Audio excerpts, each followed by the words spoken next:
श्रीमद् भगवद गीता में अर्जुन को पृथा पुत्र के रूप में संबोधित किया गया है।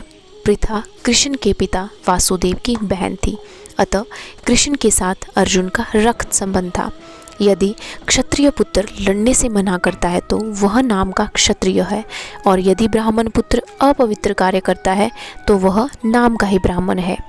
ऐसे क्षत्रिय तथा ब्राह्मण अपने पिता के अयोग्य पुत्र होते हैं। अतः कृष्ण यह नहीं चाहते कि अर्जुन अयोग्य क्षत्रिय पुत्र कहलाए, क्योंकि कुरुक्षेत्र के मैदान में अर्जुन अपने परिजनों से युद्ध करने के लिए तैयार नहीं थे। अतः कृष्ण यह नहीं चाहते थे कि अर्जुन अयोग्य क्षत्रिय पुत्र कहलाए। अर्जुन कृष्ण का घनिष्ठतम मित्र था और कृष्ण प्रत्यक्ष रूप से उसके रथ का संचालन कर रहे थे, किंतु इन सब गुणों के होते हुए भी यदि अर्जुन युद्ध भूमि को छोड़ता है तो वह अत्यंत निंदनीय कार्य करेगा।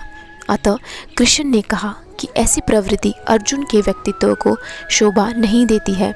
अर्जुन यह तर्क कर सकता था कि वह परम पूज्य विषम तथा स्वजनों के प्रति उदार दृष्टिकोण के कारण युद्ध भूमि छोड़ रहा है, किंतु कृष्ण ऐसी उदारता को केवल हृदय दौर्बल्य मानते हैं। ऐसी झूठी उदारता का अनुमोदन एक भी शास्त्र नहीं करता। अतः अर्जुन जैसे व्यक्ति को कृष्ण के प्रत्यक्ष निर्देशन में ऐसी उदारता या तथाकथित अहिंसा का परित्याग कर देना चाहिए। भीष्म पितामह तथा द्रोणाचार्य जैसे सम्मानीय व्यक्ति सदैव पूजनीय है। यदि वे आक्रमण भी करें तो उन पर उलट कर आक्रमण नहीं करना चाहिए। यह सामान्य शिष्टाचार है कि गुरुजनों से बागी युद्ध भी न किया जाए।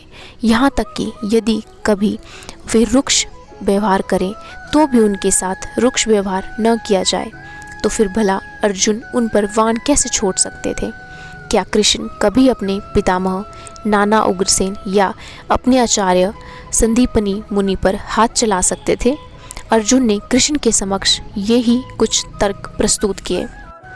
अर्जुन ने कहा, ऐसे महापुरुषों को जो मेरे गुरु हैं उन्हें मारकर जीने की अपेक्षा इस संसार में भीख मांगकर खाना अच्छा है। भले ही वे सांसारिक लाभ के इच्छुक हों, किंतु हैं तो गुरुजन ही। यदि उनका वध होता है तो हमारे द्वारा भोग्य प्रत्येक वस्तु उनके रक्त से सनी होगी। शास्त्रों के अनुसार ऐसे गुरु जो निंद्य कर्म में रत हो और जो विवेक शून्य हो त्याज्य है। महाभारत के युद्ध में दुर्योधन से आर्थिक सहायता लेने के कारण विषम तथा द्रोण उसका पक्ष लेने के लिए बाध्य थे।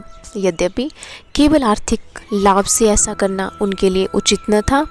ऐसी दशा में वे आचार्यों का सम्मान खो बैठे थे, किंतु अर्जुन सोचता है कि इतने पर भी वे उसके गुरुजन हैं।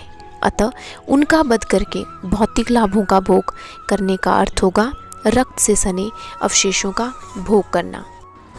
अर्जुन कहते हैं कि हम यह भी नहीं जानते कि हमारे लिए क्या श्रेष्ठ है, उनको जीतना या उनके द्वारा जीते जाना। यदि हम धृतराष्ट्र के पुत्रों का वध कर देते हैं तो हमें जीवित रहने की आवश्यकता नहीं है, फिर भी वे युद्ध भूमि में हमारे समक्ष खड़े हैं। अर्जुन की समझ में यह नहीं आ रहा था कि वह क्या करे, युद्ध करे और अनावश्यक रक्तपात का कारण बने। यद्यपि क्षत्रिय होने के नाते युद्ध करना उसका धर्म है, या फिर वह युद्ध से विमुख होकर भीख मांगकर जीवन यापन करे। यदि वह शत्रु को जीतता नहीं तो जीविका का एकमात्र साधन भिक्षा ही रह जाता है। फिर जीत भी तो निश्चित नहीं है, क्योंकि कोई भी पक्ष विजयी हो सकता है।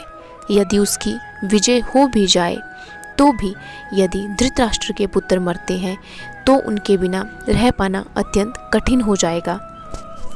उस दशा में यह उसके दूसरे प्रकार की हार होगी। अर्जुन द्वारा व्यक्त इस प्रकार के ये विचार सिद्ध करते हैं कि वह न केवल भगवान का महान भक्त था, अपितु वह अत्यधिक प्रबुद्ध और अपने मन तथा इंद्रियों पर पूर्ण नियंत्रण रखने वाला था। राज परिवार में जन्म लेकर भी भिक्षा द्वारा जीवित रहने की इच्छा उसकी विरक्ति का दूसरा लक्षण है।